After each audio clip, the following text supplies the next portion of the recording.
It is the reality of film music that the score will ultimately be second to that of the film, for without the film, there would be no film music.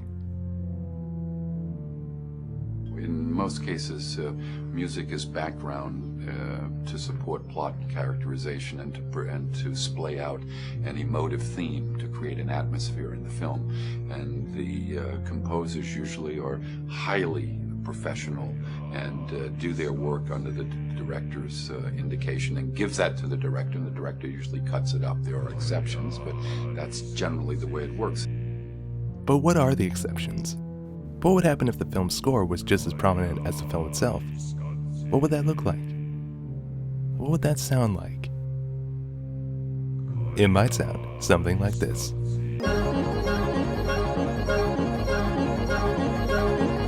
This is Jacob from Score by Score, and you are watching Koyaanisqatsi, when music equals film.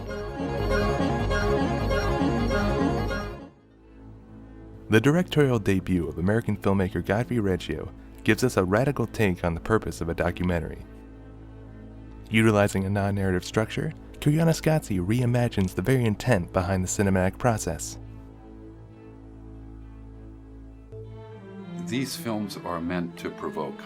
They're meant to offer an experience rather than an idea or information or a story about a knowable or a fictional subject. By foregoing elements of plot, character, or dialogue, Koyaanisqatsi leaves a gap between the film and its message to its audience. The efforts of composer Philip Glass and cinematographer Ron Fricke bridge this gap with music. Godfrey looking at me saying, "Are you sure we can do this?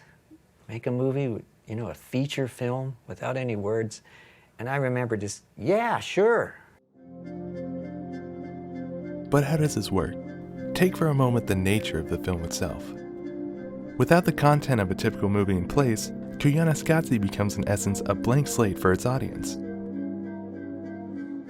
They're meant fundamentally to stir up enough to create an experience of the subject. It is up for the viewer to take for herself what it is that means.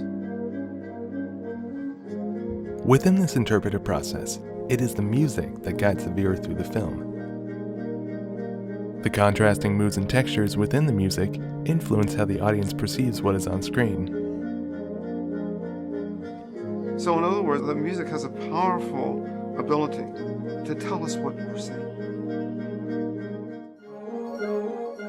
So how do you make so many unrelated images seem to fit together?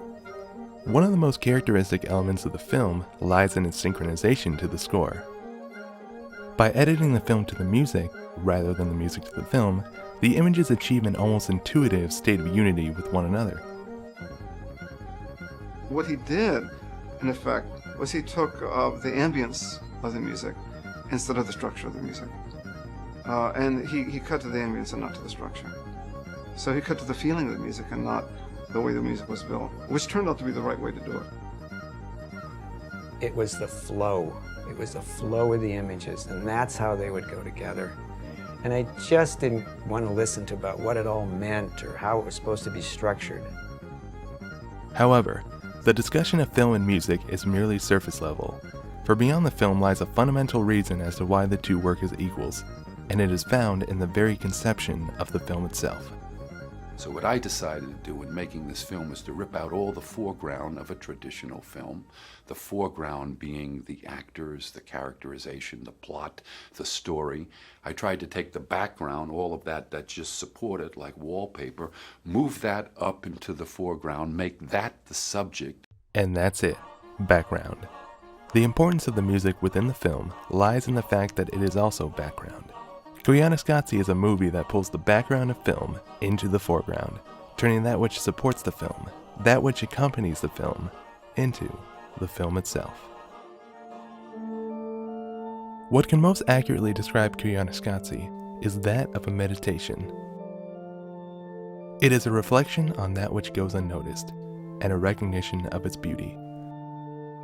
As we find ourselves barreling into the future, we are reminded of the fleeting nature of the present. For just as you begin to look around, you might have just missed it.